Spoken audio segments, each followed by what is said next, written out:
안녕하세요. 데일리 이슈 포커스 노무아입니다.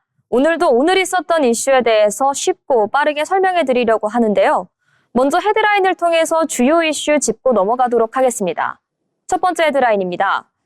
한국개발연구원 KDI가 최근 소비를 중심으로 경기가 다소 개선되고 있다는 진단을 내놨습니다. KDI가 경기 개선이라는 표현을 사용한 것은 6개월 만인데요. 다만 KDI는 여전히 경기가 좋은 상황은 아니라고 언급했습니다. 8월부터 이어지는 경기 부진의 완화 정도가 조금 진척됐다는 수준이라고 정리해줬는데요.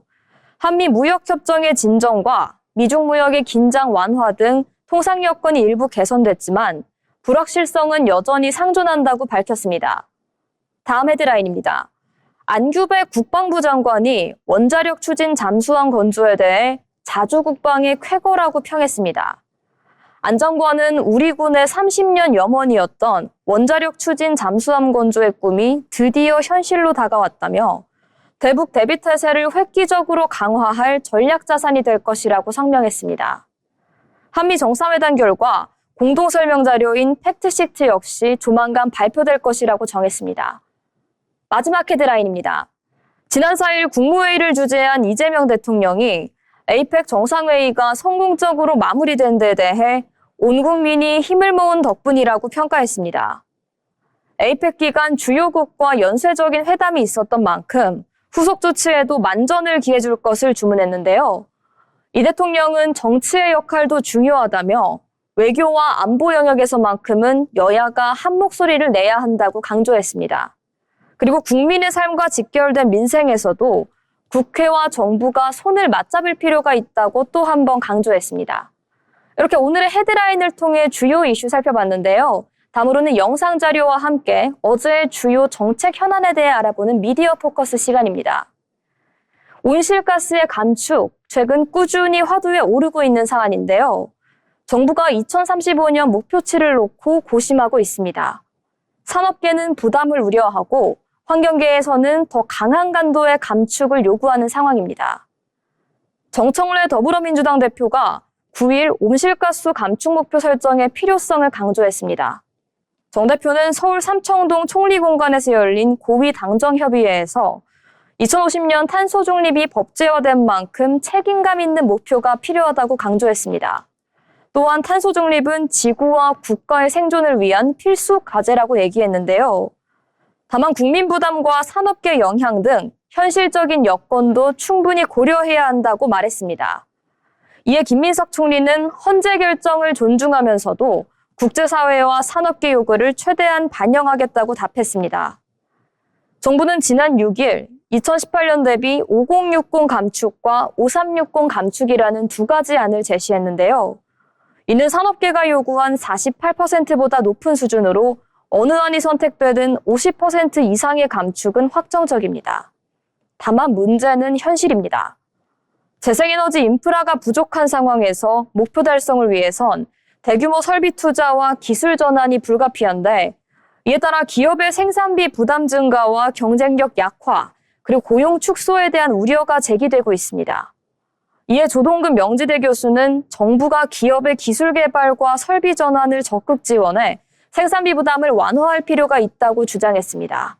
반면 기후단체들은 정반대 입장입니다. 정부의 감축 목표가 여전히 부족하다는 지적인데요. 실제로 EU는 영국과 독일, 미국, 일본 등 주요국들이 훨씬 높은 목표를 제시하고 있다고 말했습니다. 한국 정부의 하한선보다 모두 높은 수준에 해당합니다. 이렇게 환경과 경제라는 두 마리 토끼를 잡아야 되는 정부의 갈등이 심해지고 있습니다. 현실적인 부담과 국제적 책임 사이 과연 어떤 선택을 내리게 될지 그 귀추가 주목됩니다. 이렇게 미디어 포커스 코너까지 마쳤고요. 다음은 오늘의 이슈를 빠르게 쉽게 정리해드리는 스피드 브리핑 코너입니다. 첫 소식입니다. 어제 새벽 6시 50분쯤 신안군 가고도에서 약 81km 떨어진 서해 공해상에서 98톤급 중국 어선 A호가 전복됐습니다. A호에는 11명의 중국 선원들이 타고 있었으며 사고 직후 인근 해역에서 조업 중이던 다른 중국 어선이 먼저 6명을 구조했습니다. 이후 현장에 도착한 목포해경이 선원 2명을 추가로 구조했지만 이들은 심정지 상태로 발견돼 사망됐고 나머지 3명은 아직까지 발견되지 않았습니다. 한편 AO가 전복된 곳은 서해 공해상으로 우리나라 영해와 배타적 경제구역을 모두 벗어나지만 통상 공해에서 사고가 발생하면 인접국가가 초동조치를 지원하는 만큼 목포해경이 출동해 초동조치를 도왔습니다. 사고 원인 조사와 실종제 수색 등의 절차는 중국 해경이 담당할 예정입니다. 다음 소식입니다. 강진군 수해복구 현장에서 발생한 사망사고와 관련해 강진군수가 노동청 조사를 받으면서 중대재해처벌법상 지자체장 처벌 가능성에 관심이 쏠리고 있습니다. 광주지방고용노동청은 지난해 9월 강진군 작천면 수해복구 현장에서 굴착기 끼임으로 사망한 사건과 관련해 강진원 강진군수와 작천면장 등 4명을 대상으로 중대재해처벌법과 산업안전보건법 위반 여부를 조사 중입니다. 유족들은 군 예산이 투입된 공사인 만큼 군이 안전관리와 감독 의무에 소홀했다며 경찰과 노동청에 고소장을 제출했습니다. 중대재해처벌법상 강진군이 직접 도급계약을 체결하고 장비와 인력을 관리 감독했다면 군수가 사업주로서 책임을 질 수 있지만 발주 형태로 단순히 주문을 한 데 그쳤다면 책임 소재는 달라질 수도 있다는 분석도 나오고 있습니다. 다음 소식입니다. 보건복지부가 한국농아인협회 전 현직 간부의 위법 행위에 대해 수사를 의뢰하기로 한 가운데 추가로 비위 사실을 제보받기로 했습니다. 다음 달 5일까지 국민신문고와 한국수어통역사협회를 통해 농아인협회의 문제점을 제보받는다고 전했습니다. 보건복지부는 최근 농아인협회를 감사해 고위간부 4명의 범죄 혐의를 발견했고 이달 중으로 수사를 의뢰할 계획입니다. 다음 소식입니다. 경남도 교육청이 오는 13일 치러지는 2026학년도 대학 수학능력 시험을 관리하는 수능 종합 상황실을 운영합니다. 병무청은 아울러 경남도 내 7개 시험지구 교육지원청에도 지구별 상황실을 설치해 전반적인 시험 운영 상황실을 총괄하고 수능 당일 비상수송 차량 지원과 시험장 주변 교통의 통제, 그리고 소음의 최소화 조치도 담당할 예정입니다. 또 관공서와 공공기관, 50인 이상 사업체에게는 출근 시간을 오전 10시 이후로 조정하도록 협조를 요청할 계획입니다. 한편 수능 당일 수험생은 시침과 분침이 있는 아날로그 시계만 휴대할 수 있고 통신 기능이나 전자식 화면 표시기가 있는 시계, 이어폰, 전자담배 등 모든 전자기기는 반입할 수 없습니다. 다음 소식입니다. 병무청은 허위 질환을 악용한 병역 면탈을 막기 위해 질병치료 이력을 최대 3년간 추적, 그리고 검증합니다. 별도관리자 추적관리제는 병역 면제를 받은 이후에도 3년 동안 질병치료의 이력을 추적해 면제 판정 후에는 치료를 중단하는 등 병역 면탈 수법을 원천 차단하기 위한 제도적 장치입니다. 병무청은 안정적인 제도 운영을 위해 병역 이행의 실태를 분석하고 검증을 강화해 미비점을 보완해 나갈 방침입니다. 다음 소식입니다. 김제시는 오는 11일 공공배달앱 먹개비의 운영을 시작합니다. 김제시는 모바일 김제사랑 상품권으로 앱을 이용할 경우 15%의 할인 혜택을 제공하며 소상공인에게도 중개수수료에 해당하는 1.5% 그리고 입점비, 광고비, 월 사용료 무료라는 혜택이 주어집니다. 김제시는 지역 소상공인의 배달앱 수수료 부담을 낮추기 위해 주식회사 먹개비와 민간 협력형 공공배달앱 개발을 위한 업무 협약을 체결했습니다. 다음 소식입니다. 전주시는 정부 국정과제에 포함된 주 4.5일 근무제를 이달부터 시범 운영합니다. 주 4.5일 근무제의 핵심은 주 40시간 근무를 유지하면서 유연근무제를 활용하는 방식으로 해당 직원은 월요일부터 목요일까지 1시간씩 추가 근무하고 금요일은 오전 4시간만 근무합니다. 다만 업무 공백의 방지와 안정적인 행정 서비스를 위해 운영 인원은 부서별 인원의 25% 이내로 제한됩니다. 다음 소식입니다. 경남도 특별사법경찰이 올해 9월 22일부터 지난달 말까지 기획수사를 벌여 불법 도색 행위를 한 무등록 자동차 정비업체 13곳을 적발했습니다. 이 가운데 한 곳은 기소 의견으로 검찰에 송치했고 나머지 12곳에 대해서는 수사를 진행 중입니다. 적발된 업체들은 대부분 주택이나 상업시설이 밀집된 도심에서 출입문을 봉쇄한 채 불법 도색 작업을 해온 것으로 드러났습니다. 무등록 업체의 불법 도장 작업은 대기환경보전법 위반과 자동차관리법의 위반에 해당합니다. 마지막 소식입니다. 공중이용시설에 설치된 전동 휠체어와 스쿠터 충전기의 41%는 모두 안전관리가 미흡한 것으로 조사됐습니다. 한국소비자원은 서울과 경기, 경북 세종의 지하철 역사와 공원에 설치된 충전기를 조사한 결과 이 같은 결과가 나타났다고 발표했습니다. 충전기 11개 가운데 1개는 아예 작동하지 않았고 10개는 충전 단자나 선의 관리가 미흡한 상태였습니다. 소비자원은 지자체의 시설의 점검과 보수를 권고하고 관계부처의 관리 감독의 강화를 요청할 계획입니다. 이것으로 오늘의 스피디 브리핑 마칩니다. 다음으로는 염지연 뉴스캐스터 연결해서 신문 브리핑 시간 넘어가 보도록 하겠습니다.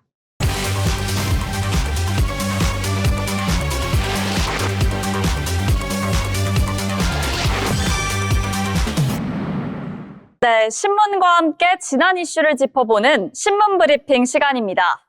오늘의 첫 소식 소개해드리겠습니다.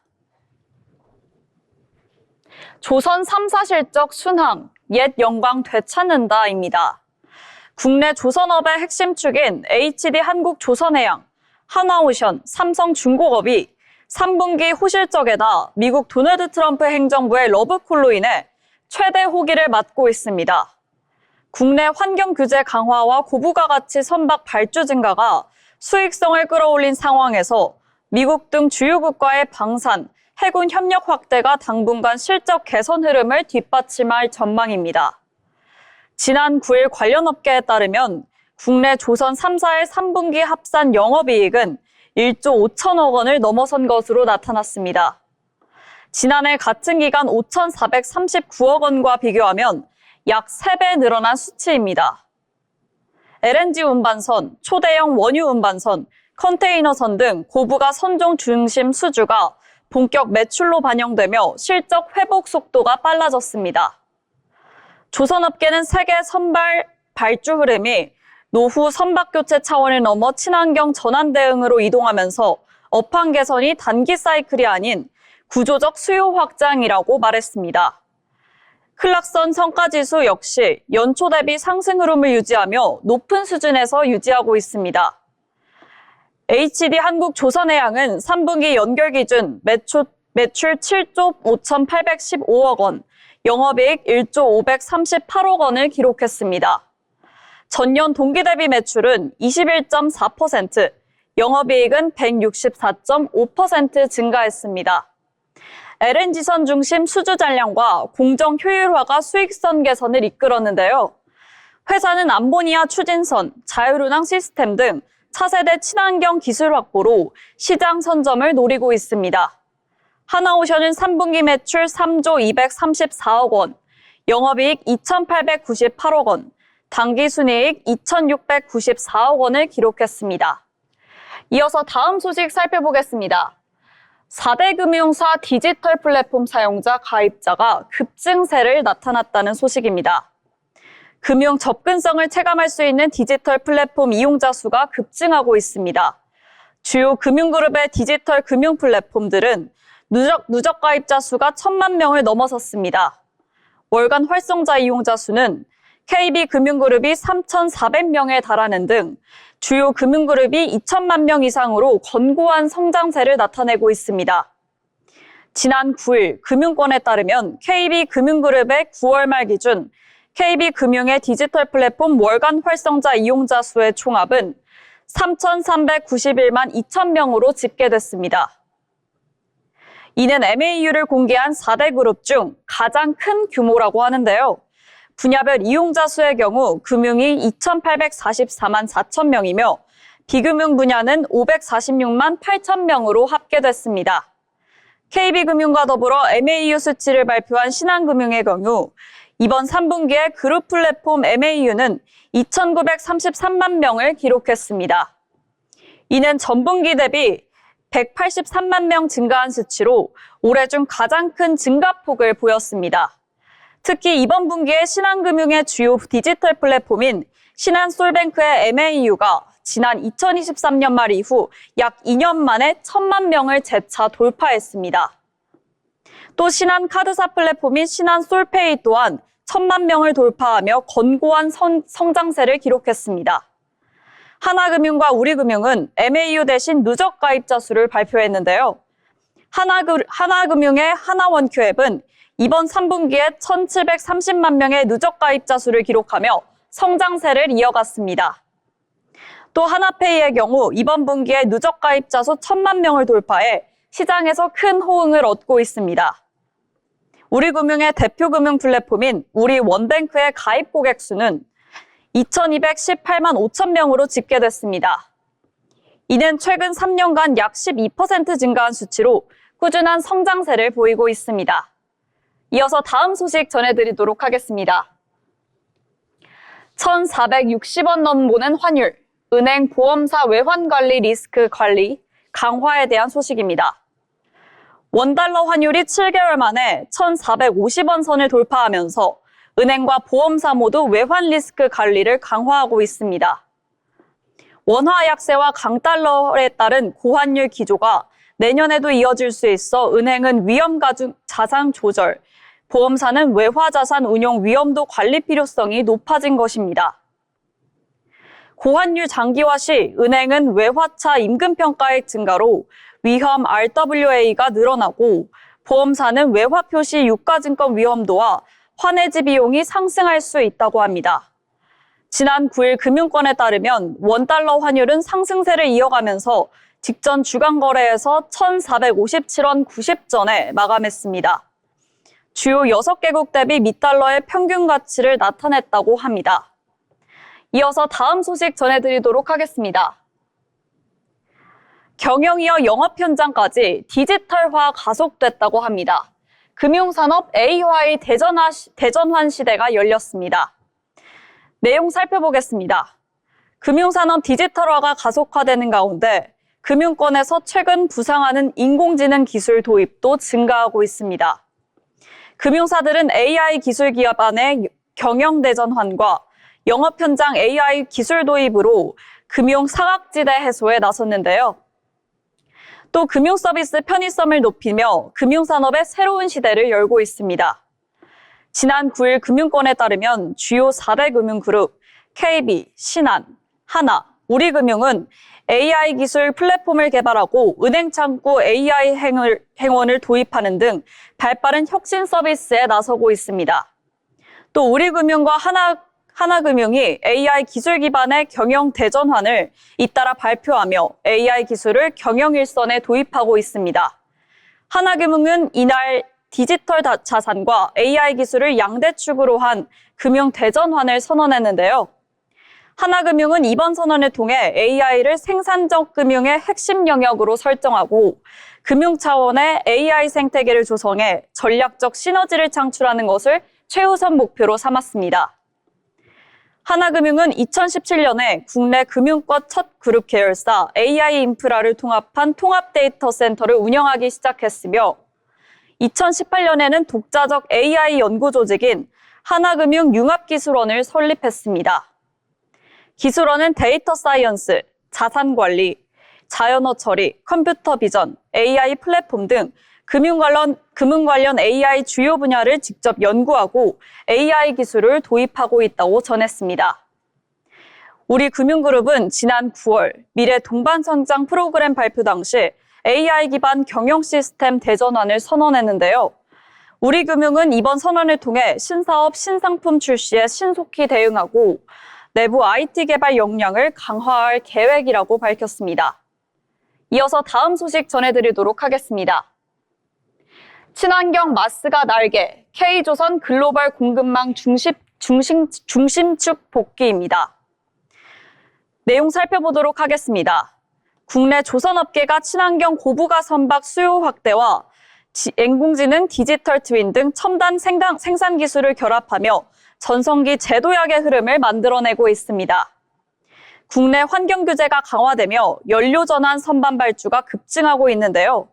나아가 국내 조선사는 고난도 선박 건조 기술과 스마트 조선소 체계를 앞세워 글로벌 조선 공급망의 핵심 축으로 복귀하는 분위기라고 합니다. 특히 미국과의 마스가 협력이 본격화되면서 글로벌 조선시장 개편의 주도권을 확보할 수 있다는 기대가 커지고 있습니다. 이어서 다음 소식 전해드리도록 하겠습니다. 이재용의 뉴삼성 재건 세대교체 신호란에 대한 이야기인데요. 내용 살펴보도록 하겠습니다. 이재용 삼성전자 회장이 비상조직이던 삼성지원 TF를 사업지원실로 격상하면서 비상경영체제를 종료하고 뉴삼성 재건을 위한 책임경영체제에 시동을 걸었습니다.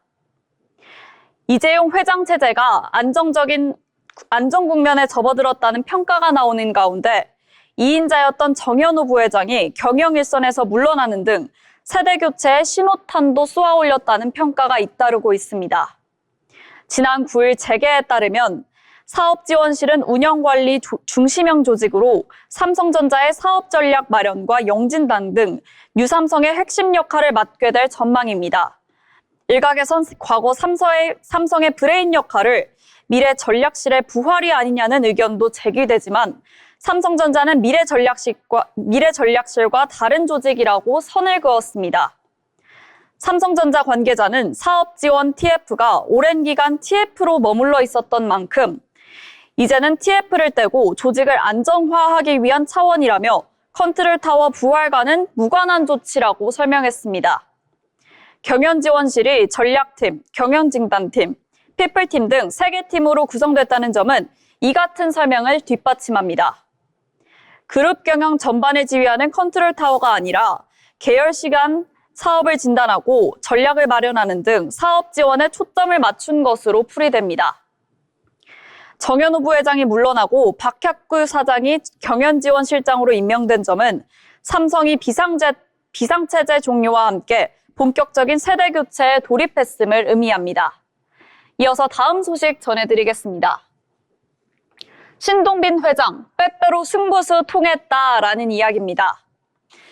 신동빈의 메가 브랜드 승부수가 통했습니다.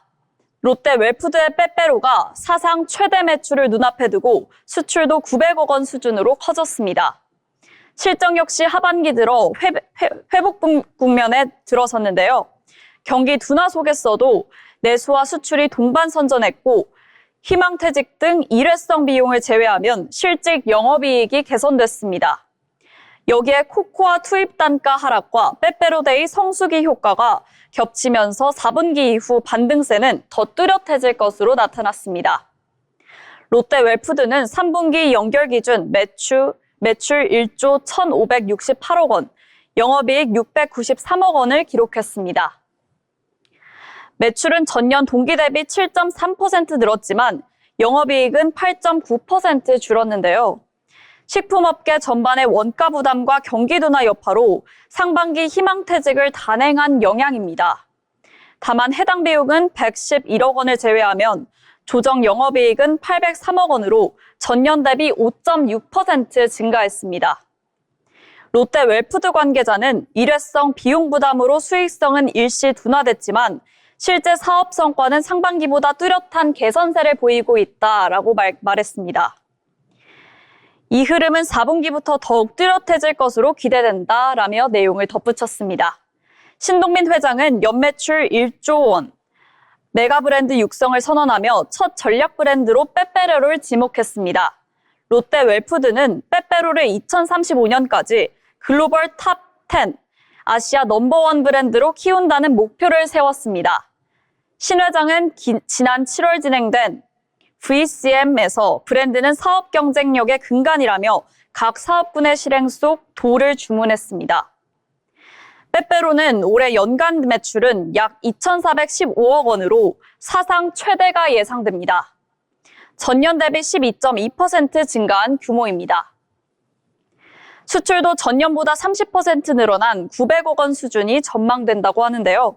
수출액은 2020년까지 290억 원에서의 지난해 701억 원으로 4년 새 140% 이상 증가한 수치입니다.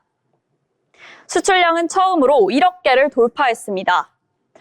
롯데 웰푸드 관계자는 국내에서의 꾸준한 수요와 브랜드 충성도를 기반으로 빼빼로데이라는 기념일 문화가 글로벌 시장으로 확산되며 성장세를 견인하고 있다며 향후 다양한 브랜드에서 소비자 접점을 확대해 글로벌 브랜드로 성장해 나갈 것이라고 밝혔습니다. 이어서 오늘의 마지막 소식 전해드리도록 하겠습니다. 포항시 포항 영덕고속도로 30.92km 완전 개통했다는 소식입니다. 경북 동해안권 교통망을 하나로 잇는 포항 영덕고속도로 개통식이 지난 7일 포항 휴게소에서 개최됐습니다. 차량 통행은 8일 오전 10시부터 전면 허용됐습니다. 9일 시에 따르면 포항 영덕고속도로는 총 연장 30.92km, 왕복 4차로로 1조 6천억 원이 투입됐습니다. 2016년 착공 후 9년 만에 완공됐는데요. 이 노선은 포항시 북구 흥해읍 곡강면리에서 영덕군 강구면 상직리를 잇는 동해선의 핵심 구간으로 포항 영덕 이동 시간이 기존 국도 7호선 대비 20분 이상 단축될 전망입니다. 특히 울산 포항 고속도로와 향후 추진 예정인 영일만대교가 연결되면 남북으로 잇는 핵심 교통축이 완성돼 국가 균형 발전의 새로운 동력이 될 전망이라고 합니다. 최근 2차 전지, AI, 바이오 등 신성장 산업으로 지역 산업 구조를 다변화하고 있는 포항은 이번 고속도로 개통으로 산업 물류 관광 기능을 결합한 복합 성장의 기틀을 마련했습니다. 관광 측면에서도 호미곶 해맞이 광장, 영일대 해수욕장, 영덕 블루로드 등 주요 관광지 접근성이 향상돼 동해안권 관광벨트의 시너지 효과도 커질 것으로 기대됩니다. 이강덕 포항시장은 이번 개통은 포항 산업경제의 새로운 경장축에 열리는 출발점이라며 포항은 영일항만, 신산업단지, 고속도로망을 유기적으로 연결하고 동해안권 광역 물류 산업을 거점 도시로 도약할 것이라고 밝혔습니다. 이것으로 오늘의 신문 브리핑 마칩니다.